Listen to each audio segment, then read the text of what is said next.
puder abrir no livro de Tiago, no capítulo 5.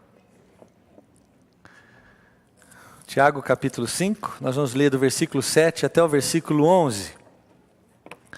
Vamos falar hoje um pouquinho sobre paciência,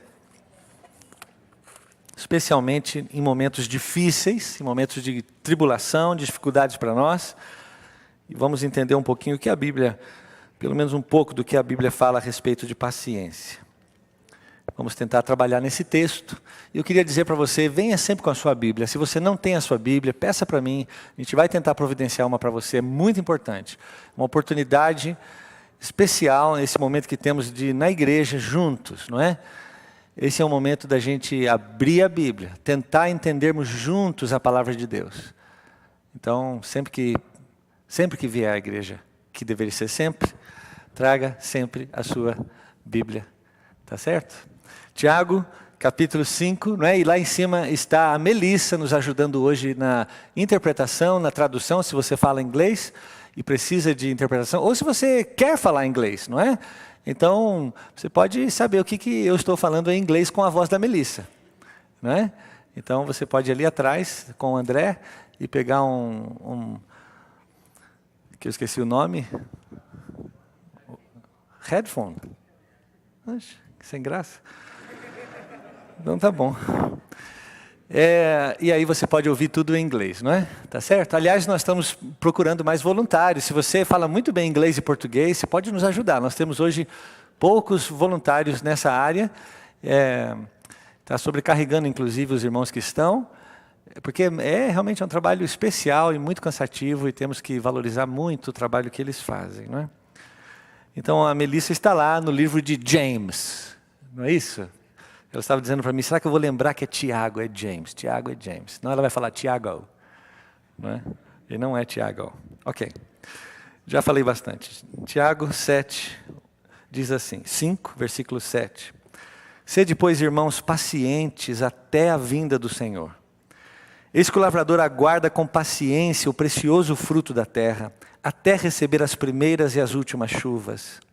Sede vós também pacientes e fortalecei o vosso coração, pois a vinda do Senhor está próxima. Irmãos, não vos queixeis uns dos outros, para não serdes julgados. Eis que o juiz está às portas. Irmãos, tomai por modelo no sofrimento e na paciência os profetas, os quais falaram em nome do Senhor. Eis que temos por felizes os que perseveraram firmes. Tendes ouvido da paciência de Jó e vistes que fim o Senhor lhe deu. Porque o Senhor é cheio de terna misericórdia e compassivo. Vamos orar mais uma vez. Pai de amor, em nome de Jesus estamos diante de Ti. E nós clamamos ao Senhor que nos dê agora o entendimento pelo Teu Espírito, iluminando os nossos olhos e a nossa mente, o nosso coração, para que possamos ver, entender e aceitar e amar a Tua verdade. E não apenas isso, mas que ela, pelo poder do Senhor, passe a fazer parte das nossas vidas. Ela entre como que pelos nossos poros, fazendo parte do nosso sangue, das nossas veias, dos nossos ossos. E assim não possamos apenas viver um comportamento, mas possamos viver de verdade aquilo que naturalmente flui de nós, por causa do Senhor. No nome de Jesus é que oramos. Amém. Essa questão da tribulação, da luta, não é? Meus irmãos, todos nós temos lutas, não é? Aliás, Jó, capítulo 5, Jó fala muito sobre sofrimento. No livro de Jó, o livro talvez mais antigo da Bíblia, talvez o primeiro livro a ser escrito da Bíblia tenha sido o livro de Jó. E Jó, como ele sofreu, não é? A Bíblia fala tanto do sofrimento e da paciência de Jó. Lá no capítulo 5 de Jó, ele diz assim que o homem, ele nasce, o ser humano, ele nasce para o sofrimento. E que não apenas nasce para o sofrimento, mas a ideia no hebraico é de que na realidade naturalmente, ele até fala que assim como as faíscas do fogo sobem e sempre vão subir, naturalmente nós temos uma tendência a provocar o sofrimento, a dor, a luta. É assim parece que nós vivemos, não é? Muitos de nós temos momentos bons e momentos difíceis, mas os momentos difíceis e as lutas fazem parte das nossas vidas. É mais ou menos assim que Jesus mesmo diz no livro de João, capítulo 16, Jesus diz: no mundo tereis tribulação. Pode esperar, Jesus não está dizendo vou amaldiçoar você com a tribulação, Ele está fazendo uma constatação: no mundo tereis tribulação. Então não adianta você chegar um tempo na sua vida e dizer, puxa, que tribulação. Não, é isso mesmo, é esperado que seja assim a nossa luta. O apóstolo Paulo, quando ele está em Atos capítulo 14, ele diz assim que é necessário, é uma palavra muito forte, um dia podemos falar sobre isso, mas ele diz, é necessário passar por muitas tribulações para que entremos no reino de Deus. É uma questão delicada esse versículo, às vezes um pouco difícil de explicar tão rapidamente, mas Paulo é enfático a dizer o seguinte: é necessário. Se você tem uma vida muito tranquila e não sabe o que é uma luta, uma perseguição, talvez você esteja ainda muito distante da porta de entrada do reino de Deus.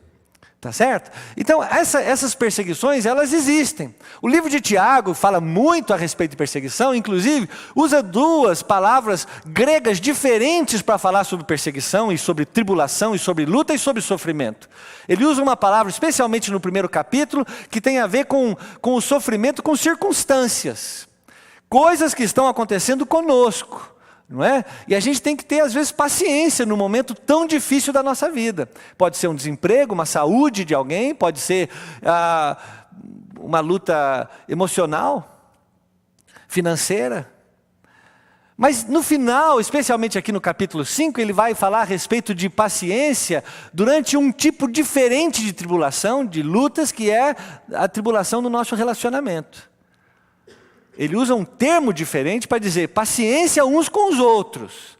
Porque a tribulação, às vezes ela nasce de circunstâncias, às vezes ela nasce de gente. O simples fato de a gente existir e a gente ser uma bomba relógio quase, todos nós, para provocar lutas, sempre temos angústias, ou dentro de nós, ou fora de nós. O próprio apóstolo Paulo diz isso. Sempre somos rodeados por esses tipos de lutas. Imagina que duas bombas relógios se encontrem, não é? A ideia é que sempre temos chance de termos algum problema. Eu tenho dito vez após vez que é mais fácil eu ter um problema com você do que eu ter um problema com o Stephen Harper, o Barack Obama ou a Rainha Elizabeth. Não é verdade? Porque nós convivemos, nós estamos juntos. E naturalmente, porque estamos juntos, alguma coisa aconteceu aqui. Porque sempre acontece, né? Pronto, vamos ver. Porque nós estamos juntos, e nesse processo de estarmos juntos, nós nos esbarramos, não é? Tantas vezes. E o segredo para sermos visitados pela bênção do Senhor, como vamos ver, não é a fuga. É descartarmos uns aos outros. Porque às vezes nós somos descartáveis, não é? Eu te amo enquanto está bom. O dia que não estiver bom mais, eu rasgo você da minha caderneta. E eu não trabalho aquele processo. Eu fujo deste processo verdadeiro. Vamos lá de novo aqui.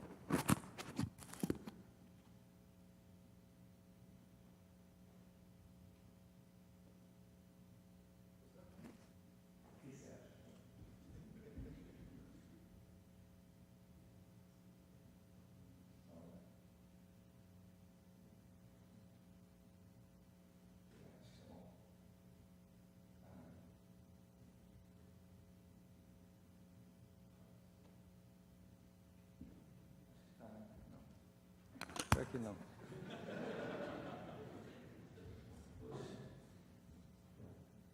Isso faz parte do sermão, sabe? Eu e o até combinamos antes. Vou tentar ficar quieto. Assim. Não se mexe. Então, naturalmente, nós vamos ter problemas entre nós. Um dia você acorda mais azedo, menos azedo, mais paciente, menos paciente, impaciente, não é? Um dia eu te olho atravessado, um dia eu não te olho, não te vejo. E dentro de nós sempre vai ter algum tipo de provocação, não é? E a tendência às vezes é fugir, é mais fácil eu encontrar outras pessoas e vou viver lá até que eu já não aguente também, porque é inevitável, não é? Muito bem. Mas essa questão toda... eu estou sem lá, não é? O Senhor Incrível, vocês assistiram o filme do Senhor Incrível? Muito legal, né? Eu assisti. Mas o Senhor Incrível, ele diz assim, não importa, ele diz isso, o Senhor Incrível diz isso aí, não é? Ele fala, não importa quantas vezes você salve o mundo, ele sempre dá um jeito de se colocar em uma enrascada novamente. Algumas vezes eu apenas gostaria que ele ficasse salvo. Fica salvo aí, não se mexe. Sabe como? Só por um momento. Me sinto como alguém que acabou de arrumar a bagunça de uma casa e diz assim, dá para deixar limpo? Só uns 10 minutos. E é incrível como é isso mesmo, né? Às vezes você trabalha com alguém e aí você, quando arruma tudo, 10 minutos depois está tudo desarrumado. E volta um outro problema, ou o mesmo problema, ou agora um outro problema diferente. E aí temos que ter paciência, muita paciência.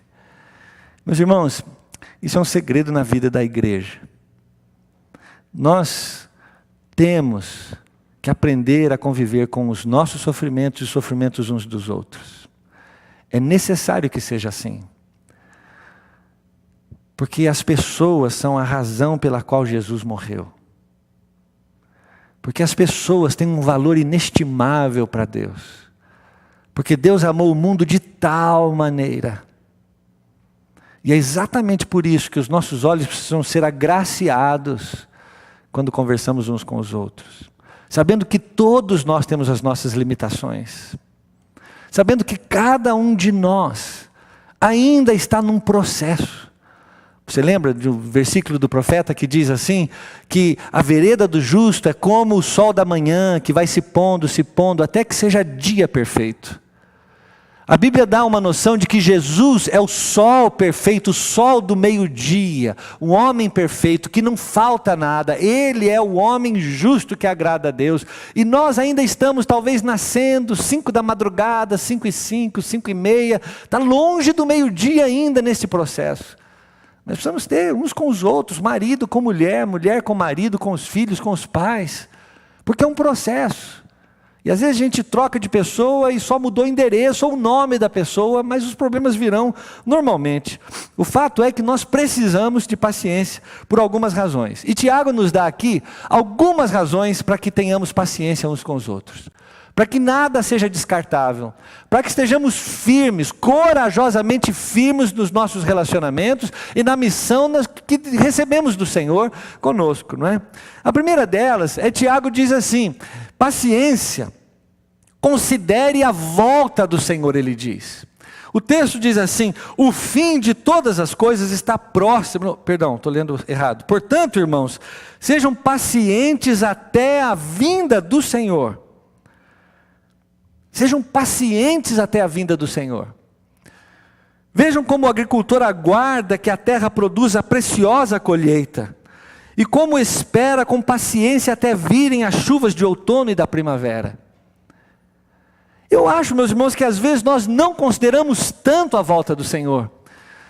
Nas nossas vidas, nos nossos planos, sempre aqui que nós estamos ansiosos por alguma razão, muitas vezes os nossos olhos estão distantes da vinda do Senhor, quase que é uma impossibilidade que nós nem temos certeza se realmente acontecerá, e que este é o fim da nossa fé. É exatamente por isso que somos cristãos, por isso que cremos em Cristo, não apenas para esta vida, mas especialmente para aquele dia quando veremos a face do nosso Senhor. Quando tudo isso será desvendado para nós nos encontrarmos com Ele nos ares, a Bíblia diz, e vivemos para sempre com Ele. Às vezes nós investimos tanto em coisas terrenas e nos desgastamos tanto, coisas que daqui a pouco já nem vão existir mais. Eu me lembro que uma vez encontrei uma arquiteta lá no Brasil, e ela estava conversando comigo sobre algumas questões, e ela dizia o seguinte, eu trabalho com muitas casas, fazendo casas para as pessoas de maneira impressionante, e tem uma coisa que eu noto, muitas delas são tão caras e tão difíceis de serem feitas, e demoram tanto tempo, e aquilo emprega tanto esforço humano, mental, emocional, financeiro das pessoas, que no final, quando finalmente a casa está pronta, normalmente, ou existe uma grande luta no casamento, ou comumente acontece um grande divórcio. Às vezes nós nos investimos tanto em coisas que nem vamos mesmo aproveitar. Eu me lembro uma vez o Dr. Shed foi pregar numa igreja que eu pastoreava no Brasil, e eu fui buscá-lo e estava dirigindo, e passamos por algumas casas e construções, e ele dizia assim: eu não sei porque as pessoas investem tanto nessas coisas, que daqui a pouco não existirão mais. Talvez nós não consideremos de verdade a volta do Senhor. Talvez não desejemos, como o agricultor que espera a preciosa colheita.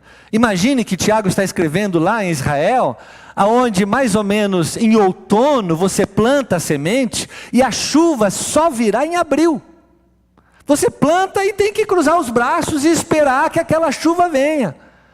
Só que ele fica esperando aquela chuva, preciosa chuva, porque virá um precioso fruto. E talvez se invertêssemos os valores do nosso coração, de que a volta do Senhor Jesus fosse preciosa de fato para nós, quão mais pacientes seríamos uns com os outros. Talvez levaríamos menos em conta certas coisas que acontecem conosco.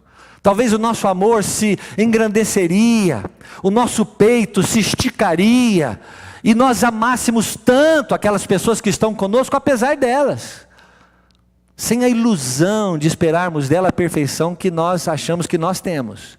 Ledo engano. Pense, por exemplo, nessa palavra, não é, da parousia, por exemplo, a vinda, a chegada, a presença de Cristo. Essa palavra que Tiago usa aqui, irmãos, considerem a vinda do Senhor. Essa palavra, na realidade, que está se referindo à segunda volta de Jesus Cristo, não é? Quando Ele virá para nos tomar para si, é uma palavra que na realidade ela enfatiza a presença de Jesus. Não é apenas um evento que acontecerá, é que nós viveremos com Ele. Jesus estará ali conosco de alguma maneira, e isso acontecerá. E nós temos que desejar isso. O apóstolo Paulo diz que a igreja tem que fazer uma oração que se diz Maranata. Vem depressa, Senhor Jesus, volta, como uma noiva que espera o seu noivo, o dia do casamento. Eu desejo tanto esse dia que chegue. Por exemplo, a maioria de nós aqui somos imigrantes, estudantes, trabalhadores, viemos do Brasil, viemos morar aqui. Alguns de nós sonhamos tantos anos, o tempo com isso, o dia que poderíamos estar aqui, e esperamos, ansiosamente esperamos, e até que um dia subimos no avião e chegamos aqui. Toda aquela ansiedade, aquele desejo, aquela coisa gostosa, aquele sonho, aquele deslumbre de um dia conhecer um outro lugar, morar num outro lugar, conhecer a neve, sei lá o quê. Eu fico pensando se um pouco disso, pelo menos um pouco disso, existisse no nosso coração. Você sabe que a Bíblia fala muito a respeito disso. De 1 a cada 13 versos no Novo Testamento, fala sobre a volta de Jesus. E quanto da nossa conversa de verdade fala a respeito da volta do Senhor. De que estamos ansiosos aguardando o retorno do Senhor. Meus irmãos, honestamente nos nossos planos todos os dias, que muitas vezes são planos bons. Levantamos amanhã cedo, tomamos café, cuidamos dos nossos filhos, mandamos para a escola, vamos para a escola, aí vamos trabalhar, pensamos no plano, no futuro, na nossa casa, na poupança, na saúde, e por aí vai. Planos normais da vida. Quanto das ansiedades e lutas que temos seriam amenizadas se os nossos olhos estivessem menos voltados para essas coisas e deixassem que elas acontecessem como deveria ser, normalmente, e pudéssemos ter os olhos voltados para o Senhor. Porque um cristão de verdade, ele anda com o pé na terra, mas os olhos estão no céu. No dia, como diz o profeta, que esse céu se rasgar. No dia que o apóstolo Paulo diz em Tessalonicenses, que Deus, dado ao som da sua voz, o arcanjo tocando aquela trombeta, aquele som impressionante for escutado, ouvido em todos os lugares. E ali aquele céu se abrir e de lá descer o nosso Salvador. Considere de fato a vinda do Senhor. O fim de todas as coisas está próximo, diz 1 Pedro 4, 7 e 8. Portanto, sejam criteriosos e sóbrios. Dediquem-se à oração, sobretudo amem-se sinceramente uns aos outros. Perceba, meus irmãos, nós que buscamos as disciplinas espirituais, nós que desejamos viver uma vida espiritual como tem que ser, nós que somos cristãos e que temos o Espírito de Cristo em nós. Ele diz, o fim está próximo e sabe o que eu quero de você? Eu não quero uma mega igreja, talvez seja, mas o que eu quero de você é que você se dedique à oração e que ame-se sobre todas as coisas, sinceramente uns aos outros. Um amor verdadeiro, não mentiroso. Todo aquele que nele tem esta esperança purifica-se a si mesmo. Ele se separa. A ideia de purificação aqui naturalmente está voltada no costume antigo de que a noiva ficava esperando em casa o noivo, e o noivo ia já prometido para o casamento, ele ia conseguir tudo o que tinha que conseguir para o grande dia do casamento, e ela ficava dentro de casa, esperando o dia que o noivo voltasse. Ela se purificava, ela não se contava com outros homens, o seu pensamento estava voltado para o dia que aquela porta se abrisse e o seu marido entrasse na porta. Se purifica, no sentido de se separa, não é? O apóstolo João diz assim, filhinhos, esta é a última hora. Essa ideia de que já começou. Nós não estamos no penúltimo capítulo da história. É isso que ele está dizendo. João está dizendo que a cruz inaugurou a última hora. Não tem mais um capítulo do meio, segundo capítulo, não, é o último capítulo, já está sendo escrito, não é? E nós temos que ter essa consciência da volta do Senhor. O apóstolo Paulo diz em Romanos 13:12, a noite está quase acabando. O dia logo vem, portanto deixemos de lado as obras das trevas, vistamo-nos das armaduras da luz. 2 Pedro 3:11-12, visto que tudo será assim desfeito. Ele usa uma palavra dizendo que se vai se derreter, os elementos vão se derreter, não é? Que tipo de pessoas é necessário que vocês sejam? Ansiosas, avarentas, orgulhosas, egoístas, mentirosas, falsas. Como é que você tem que viver? Vivam de maneira santa e piedosa. Palavra tão linda, não é? Piedade. A piedade, ela tem a ver com o caráter de Deus, a semelhança de Deus. Eu tenho resquícios de Deus em mim. Quando você toma um banho e a água cai e molha um pouco do seu corpo com aquela água, você fica um pouco molhado. O texto diz que eu fui banhado um pouco por Deus, eu tenho resquícios de Deus em mim. É uma vida piedosa. Tito diz, o apóstolo Paulo diz em Tito 2:13, aguardamos a bendita esperança, a gloriosa manifestação do nosso grande Deus e Salvador Jesus Cristo. Olha que palavra tão gloriosa, que palavra tão forte, e o quanto ela faz parte do nosso vocabulário. E Tiago está dizendo, paciência, põe os olhos na volta do Senhor, deseje a volta do Senhor. E aí talvez se você desejar tanto a volta do Senhor, ele está dizendo, quando você olhar para o lado e tiver um grande problema, você vai ter paciência. Considere durante as suas lutas a volta do Senhor.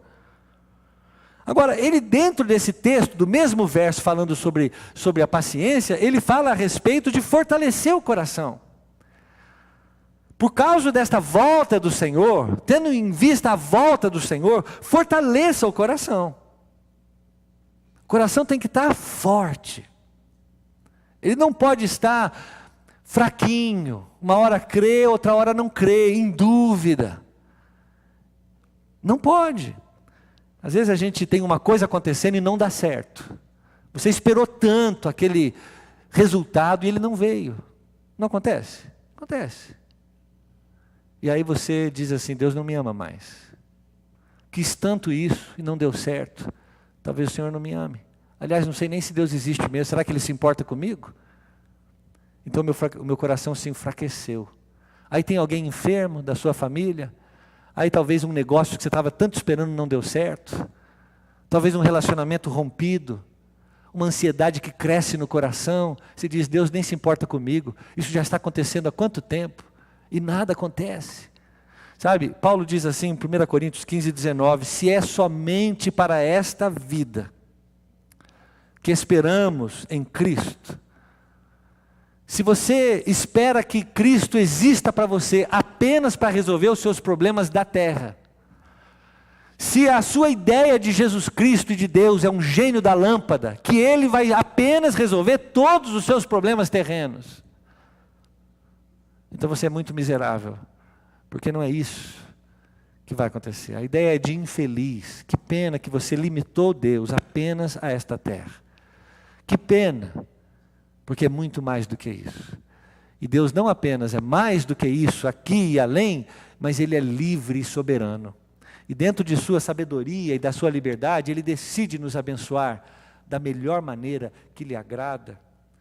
E Paulo diz, por isso mesmo, Deus de toda a graça, Ele nos dará forças.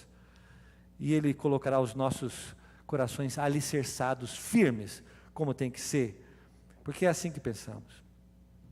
Essa ideia de coração firme, meus irmãos, ela vai muito conosco. O que eu tenho a dizer, de certa maneira, às vezes nós latinos temos uma tendência a vivermos a nossa vida e tomarmos as nossas decisões muito, tendo como base os nossos sentimentos. Se eu estou bem hoje, eu tomo uma boa decisão. Se eu não estou bem hoje, eu não tomo uma boa decisão. Então, às vezes isso não causa muita justiça em nós, não é?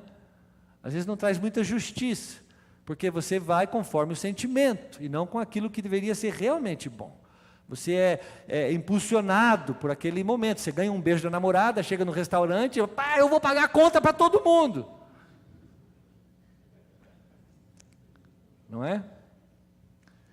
Mas me parece que Tiago, e você pode ler isso com calma depois na Bíblia, Tiago me parece que ele não tolera muito as pessoas com o coração instável. Eu tenho dito muito aqui, meus irmãos, porque eu oro a Deus, eu peço a Deus, e às vezes parece uma insistência minha, mas é um desejo para o nosso próprio bem, para o seu e para o meu, de encontrar homens e mulheres com coluna vertebral, gente mais firme, gente mais corajosa. Eu sempre tenho em mente o Bob Esponja. Sabe o Bob Esponja?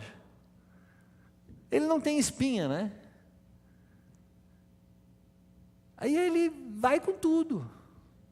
Para onde vai? Soprou aqui, ele vai, soprou lá, ele vai. E às vezes nós somos assim também. O vento sopra um pouco mais forte aqui, a gente já vai. Aí imediatamente no momento seguinte soprou de lá. Ah, é verdade, para cá é melhor. E no meio do caminho ficamos assim. E precisamos ter mais coragem para viver, mais determinação. Precisamos colocar a faca na boca, o sangue nos olhos, e precisamos ir. Precisamos viver de verdade a vida. E Tiago, vivendo um momento de grande perseguição no primeiro século, ele parece que ele não tolera muito pessoas instáveis, que uma hora são, outra hora não são.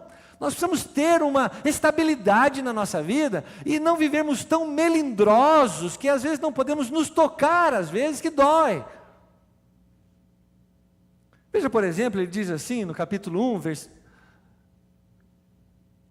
de Tiago, versículos 6 e 8, ele diz assim: peça, quem precisa de sabedoria, peça a Deus, ele diz. Peça, porém, com fé, sem duvidar.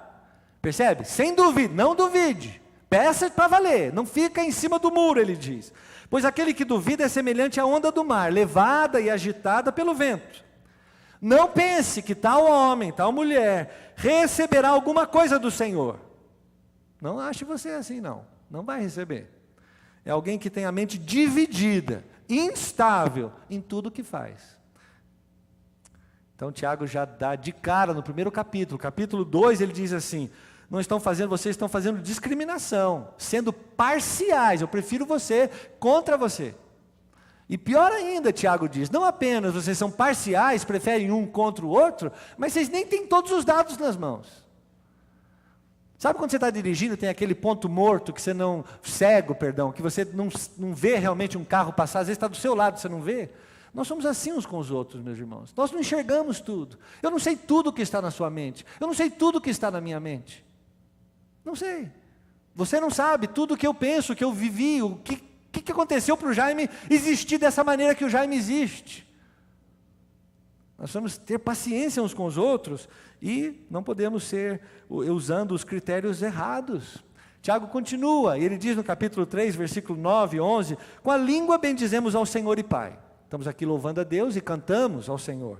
E com a mesma língua amaldiçoamos os homens. Fofocamos, falamos, amaldiçoamos e por aí vai. Como é que pode? A mesma língua canta um louvor a Deus, a mesma língua fala mal de alguém. Da mesma boca procedem bênção e maldição?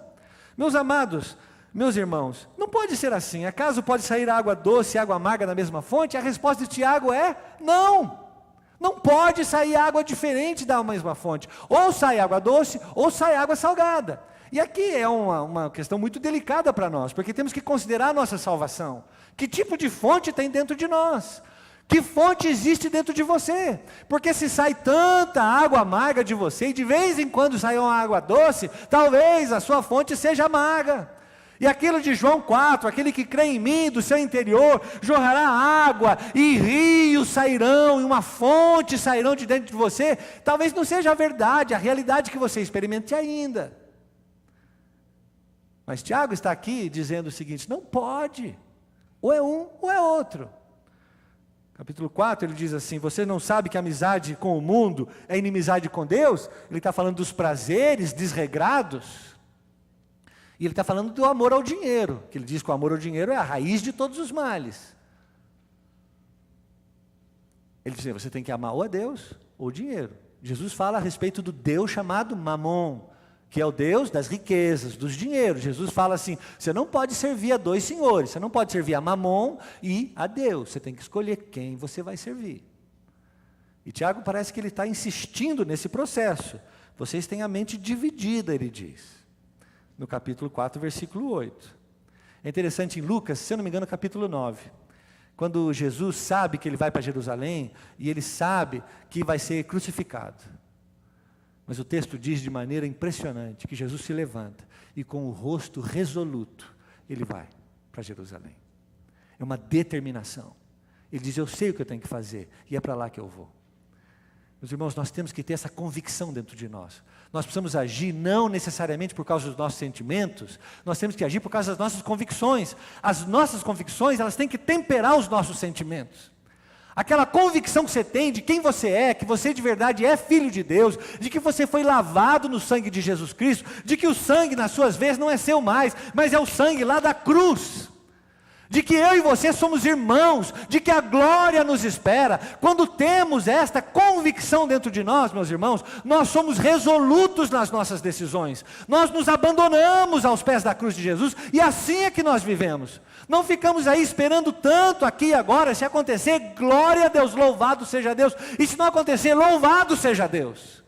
Mas o problema é que nós ficamos obcecados por certos planos que nós mesmos criamos. E quando eles não vêm, o tamanho da nossa obsessão é o tamanho da nossa depressão.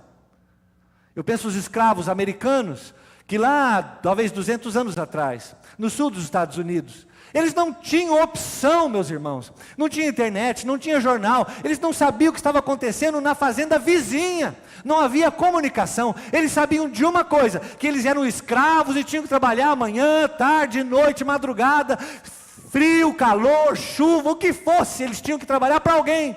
Que eles nunca iam comer o fruto daquele trabalho. E por isso, desta esperança da glória, nasceram talvez os hinos mais lindos da fé cristã. Quando aqueles negros começavam a cantar a respeito da glória que estava esperando por eles. Porque esta era a esperança de verdade. Aí eles tinham um coração resoluto, firme, dizendo, tenho que levantar de novo. E tenho que de novo trabalhar para um Senhor que não é o meu Senhor. Que vai me dar um chicote nas costas. De novo eu tenho que produzir o arroz e o trigo que eu não vou comer. Mas eu vou fazer. Não por causa do arroz, não por causa desse Senhor, mas por causa daquele Senhor da glória que um dia me virá buscar. Essa firmeza, meus irmãos, ela precisa existir dentro de nós. Isso fará de nós, homens e mulheres, que refletem o caráter de Deus e a cruz de Jesus Cristo que nos salvou. Olhe para os seus filhos, eles se parecem com você. Seu filho sorri igual a você. O seu filho, a sua filha, tem um jeito, um trejeito igual ao seu. O quanto de verdade nos parecemos com aquele Cristo, resoluto, que olhou para a cruz e disse, é para lá. Vamos. Mas você tem que ter a convicção. Porque enquanto você não tiver a convicção, você será dúbio, dividido. Enquanto você não tiver a convicção, talvez a história da cruz seja apenas mais uma história. E não pode. Não apenas considere a volta do Senhor e fortaleça o seu coração por causa da volta do Senhor. Considere. Faça um exercício, meus irmãos. Essa semana faça um exercício. Comece a orar a Deus e dizer: Senhor, me ensina a orar pela tua volta. Põe no meu coração uma saudade do Senhor. Eu acho que é João. É João que diz assim: vocês ainda não o viram. É Pedro. Vocês ainda não o viram, mas vocês o amam. Vocês ainda não o viram, mas vocês o amam. Ai, que bom, meus irmãos, se você pudesse começar a pedir a Deus um amor por Jesus. Senhor Jesus, eu quero mais do que todas as coisas, é ver o teu rosto. Porque isso acontecerá. Talvez você está buscando a cura do seu casamento, talvez não aconteça. Talvez você está procurando a cura de alguém, talvez não aconteça. Talvez você está procurando um novo emprego, e talvez não aconteça. A volta de Jesus acontecerá. E essa visão desta glória trará paciência no seu coração. Mas também, considere não apenas a volta do Senhor, mas junto com a volta, considere o julgamento. Parece que é um verso, às vezes, se você olhar sem ter muito cuidado no texto do capítulo 5, parece um verso solto, desconectado. Irmãos, não se queixem uns dos outros, para que não sejam julgados. O contexto é que no capítulo 5, de 1 a 6, ele está falando de pessoas que eram más, que estavam perseguindo aqueles homens e mulheres cristãos. E a primeira reação era criticá-los. A primeira reação era falar mal. Olha, fez isso para mim. Olha, aquele está me perseguindo. Olha aquele. E Tiago diz: não, o Senhor julgará eles e julgará você. O Senhor, ele diz. O juiz está às portas. Esse é um termo legal. Se você é advogado, antigamente havia uma porta atrás do tribunal. E a porta fazia literalmente assim. E as pessoas podiam ver a sombra do juiz atrás da porta. E quando eles viam a sombra do juiz, eles gritavam assim: o juiz já está aí, agora não tem mais jeito. Aí é só abrir. E essa expressão que Tiago diz: o juiz, que é o Senhor, está às portas, estou vendo a sombra dele. Daqui a pouco ele vai abrir.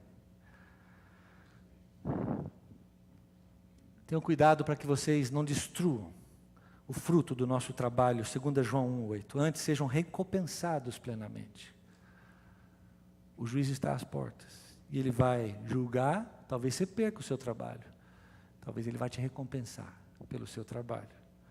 2 Coríntios 5,10. Cada um receberá de acordo com as obras praticadas por meio do corpo, quer sejam boas, quer sejam más. Esse é um Deus justo que nos julgará, de acordo com a sua graça.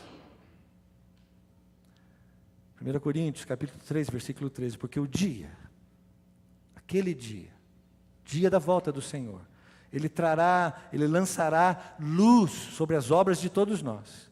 E naquele dia serão reveladas as obras que fizemos pelo fogo, que provará a qualidade da obra de cada um.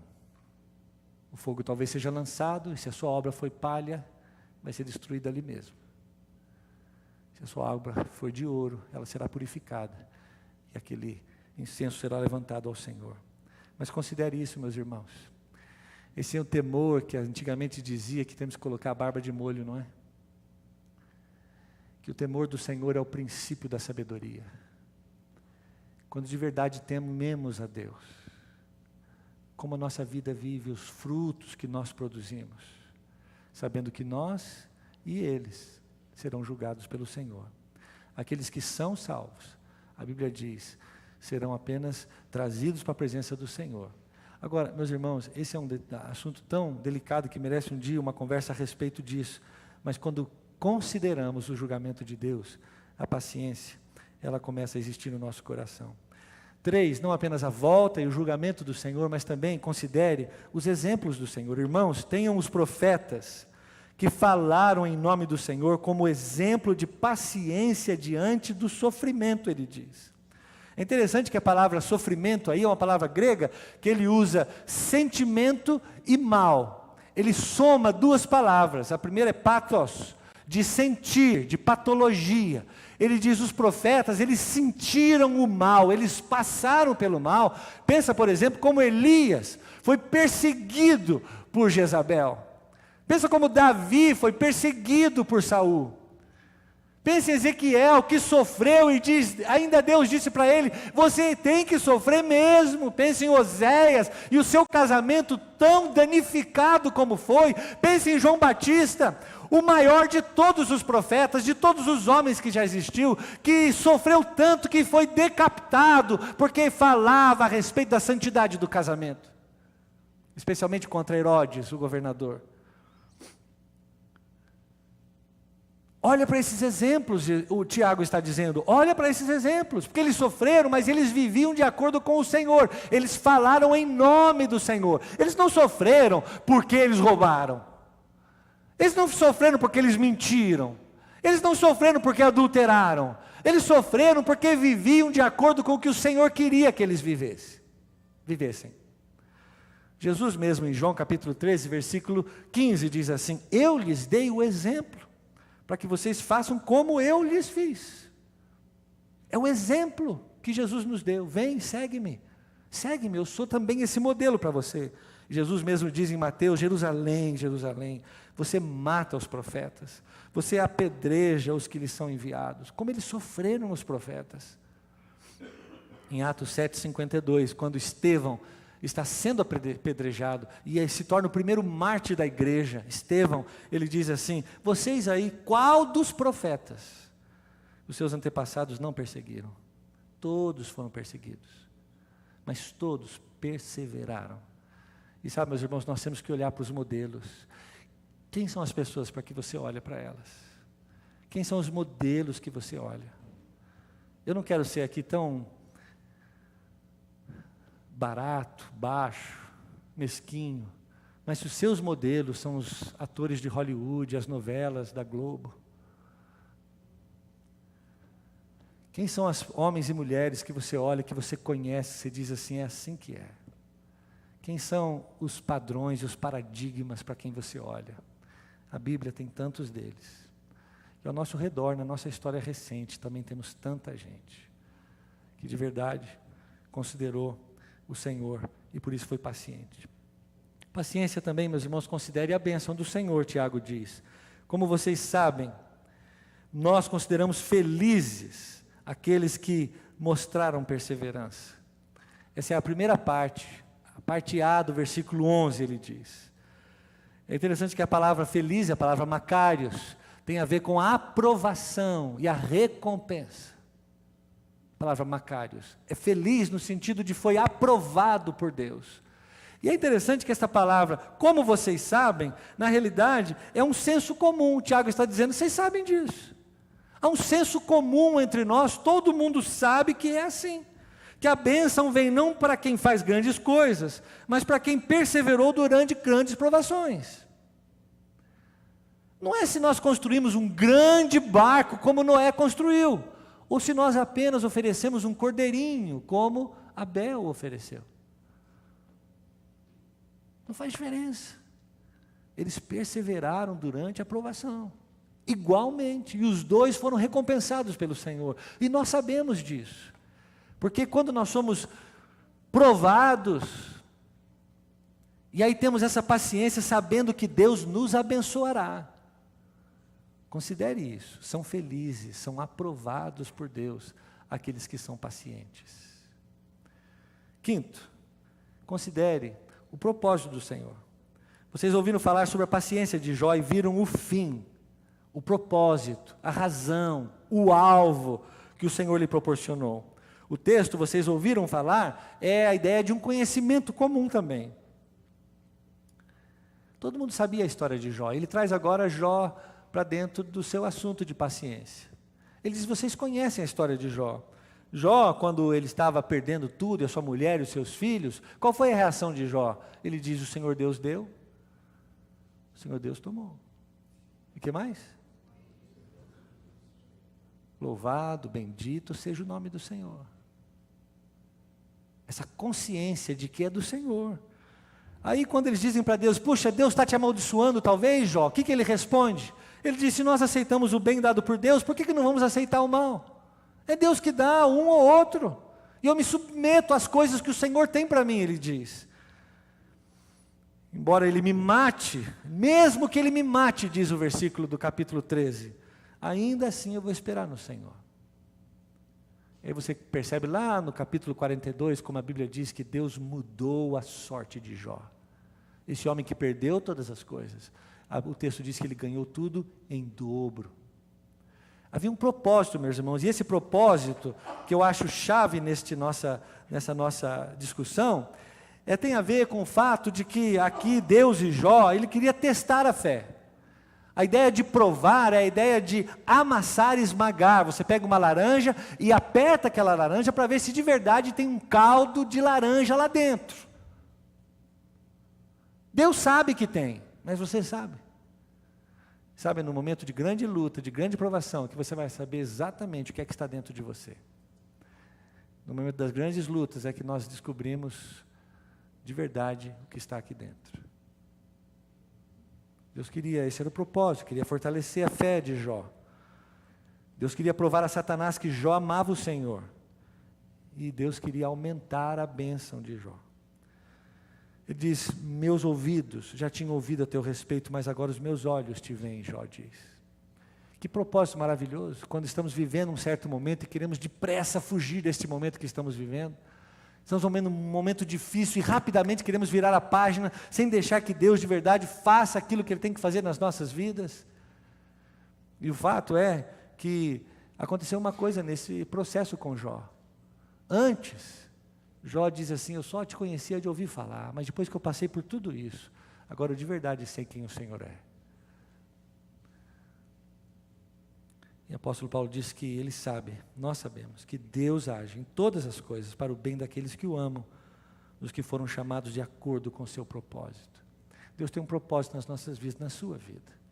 E antes de você expulsar da sua vida qualquer luta que você esteja vivendo,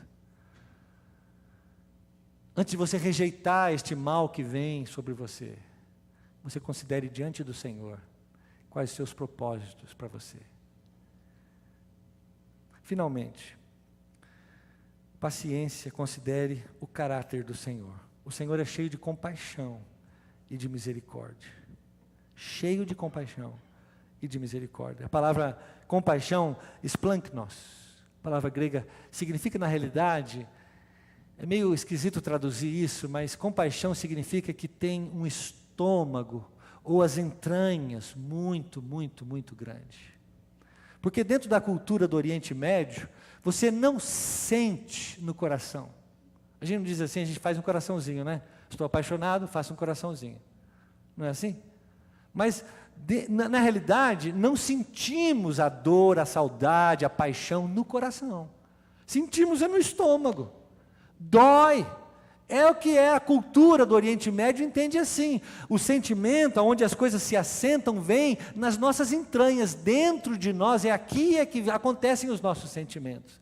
E a palavra spanknos aqui que Tiago usa, quer dizer que Deus tem isso muito, muito, muito grande, é um Deus de muita compaixão, é um Deus muito paciente, é um Deus que sente com profundidade, sente com grandeza, sente imensamente, Ele tem compaixão por nós.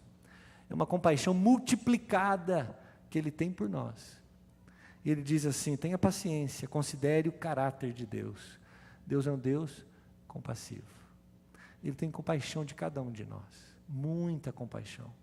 Meus irmãos, nós somos tão impacientes uns com os outros.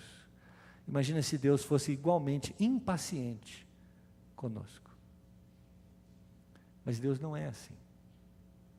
Muito pelo contrário. Deus é muito paciente. Ele diz assim, lançai sobre mim toda a vossa ansiedade. Eu vou cuidar de você. Tenha paciência. Eu vou cuidar de você. Graças ao grande amor do Senhor é que não somos consumidos, pois as suas misericórdias são inesgotáveis, renovam-se a cada manhã, porque Deus é fiel. Deus é muito fiel. Os irmãos, havia mais ou menos no ano de 1800, final do ano de 1800, um pregador na Nova Inglaterra, aqui nos Estados Unidos, no leste dos Estados Unidos, chamado Phillips Brooks. E era um homem muito grande, inclusive, talvez 2 metros, 2,10 metros de altura, e um homem muito, muito grande mesmo, né?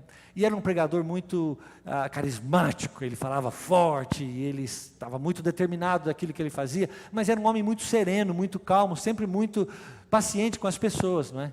E um dia, um amigo entrou no seu escritório da igreja, e quando abriu, viu que ele estava no chão, e ele estava gemendo de dor no chão, ele estava assim, naquela posição, agachado no chão, e ele estava gemendo de dor. E ele disse: o que é isso? O que está acontecendo? É algum problema físico? Ele disse: não, não é não. O que é? Ele disse: é que porque eu estou com muita pressa. Mas parece que Deus não está. Essa ideia, meus irmãos, de que nós vivemos numa sociedade de fast food, de fast tudo. Até os nossos relacionamentos são tão descartáveis. Nós testamos os nossos relacionamentos. Se der, eu vejo, se não der, eu vejo. Nós temos que aprender a viver dentro de um tempo de Deus, de um Deus paciente, muito paciente, que nem sempre está com pressa, como nós estamos. E que Deus está trabalhando aquele que começou a boa obra em nós. Ele vai completar, na hora certa, no tempo certo. Ele é que tem esse tempo nas mãos. Os tempos e as estações pertencem ao Senhor. E quando nós estamos vivendo um momento na nossa vida e queremos rapidamente abreviar este momento, queremos correr antes de virarmos a página, temos que perguntar ao Senhor: Deus, o que é que eu estou aprendendo aqui? Quando esse momento terminar, o que será de mim? Será que eu vivi toda essa experiência e quando o momento acabou, eu sou exatamente igual àquilo que eu era no momento anterior?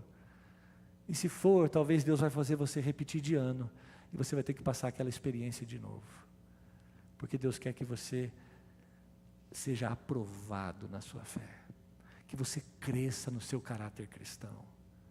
Para isso temos que ter paciência, porque Deus está trabalhando conosco, e no tempo certo, Ele julgará cada um de nós. No tempo certo Ele voltará, e tudo isso aqui será como um sonho. Todas essas nossas brigas e angústias e dilemas, vai acabar como um vapor, o próprio Tiago diz.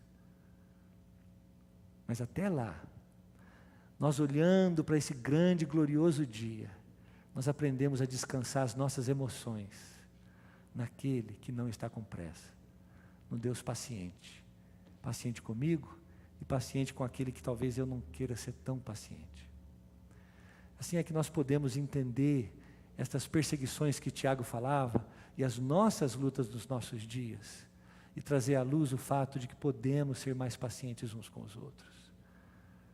Que Deus está trabalhando com a sua esposa agora, que Deus está trabalhando com o seu marido e não terminou ainda. E não está na hora de descartar os seus filhos ou seus pais, porque Deus ainda está trabalhando. E no momento certo, você dirá o seguinte: ainda bem que eu não desisti, porque o Senhor me preservou até aqui. Assim é que Deus tenha misericórdia de nós, como eu sei que Ele tem. Mas sobretudo eu oro, é que nós tenhamos também misericórdia uns com os outros. Vamos orar? Você pode ficar de pé comigo, vamos fazer uma oração.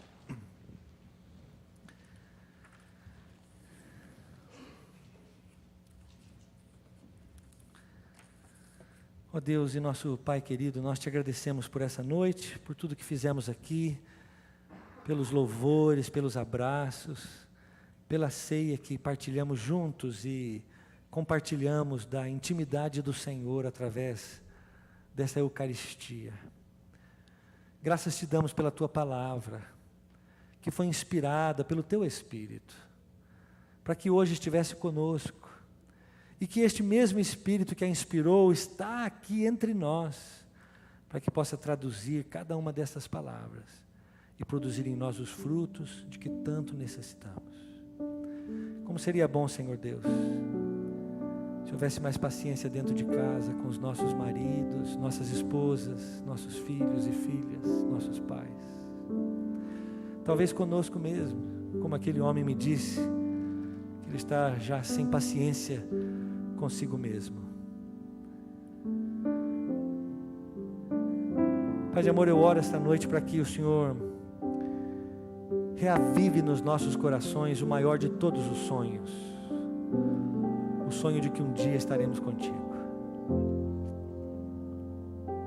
Melhor do que uma televisão nova, uma casa nova, um carro novo, melhor do que um novo trabalho, um novo país, é o dia que estaremos diante do Senhor. Aí descansaremos absolutamente, e aí saberemos totalmente o que a vida realmente é. E que esse sonho da tua volta, esse desejo de olhar nos teus olhos, acalme o nosso coração. E aquelas bolhas que borbulham dentro de nós, da nossa impaciência, da nossa ansiedade, talvez da nossa amargura, da nossa raiva, da nossa ira, do nosso egoísmo, das nossas instabilidades, sejam acalmadas e sejam talvez substituídas pela paciência longânima de um espírito piedoso que se assemelha com Jesus Cristo. Assim eu oro, Senhor Deus, para que quando olhemos para o passado, aqueles homens e mulheres que viveram antes de nós, assim quando olhamos para o próprio Senhor Jesus, que nos deixou um exemplo para vivermos, e olhamos também para as bênçãos que o Senhor tem para nós, dos propósitos, porque não estamos aqui apenas para levantar, acordar, viver, comer e conseguir um novo trabalho. Tem uma coisa maior, um propósito maior na vida, e quando consideramos os teus propósitos para nós, nos lembramos do teu caráter, que o Senhor, sendo um Deus misericordioso e compassivo, certamente nos abençoará. Assim é que nós oramos esta noite, Senhor Deus, para que a tua palavra penetre os nossos corações, e o teu Espírito, usando a semente da tua palavra, faça germinar e frutificar em nós, para que possamos viver uma vida que dignifique e honre a cruz do nosso Senhor.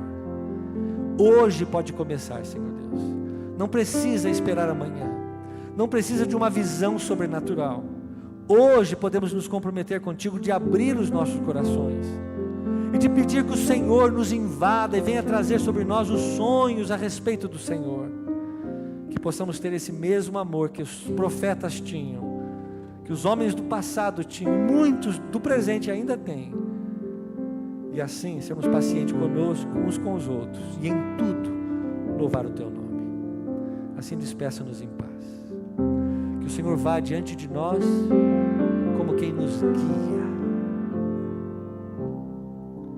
que o Senhor vá sobre nós como quem governa as nossas vidas. Somos teus. Que o Senhor vá ao nosso lado em todo o caminho, como o salmista que diz que aquele que anda contigo não resvalará, não vai derrapar os pés. Que o Senhor vá por detrás de nós como guarda que nos protege por causa dos teus propósitos. Que o Senhor vá por debaixo de nós como uma rocha firme sobre a qual construímos a nossa vida, e que o Senhor vá dentro de nós como a própria vida, abundante, generosa, gostosa, feliz, paciente. Amém. Deus nos abençoe, meus irmãos. Nós temos a cantina lá embaixo esperando por cada um de nós, momento de comunhão. Dê um abraço gostoso aí para alguém e diga assim: seja paciente comigo, e eu quero ser paciente com você.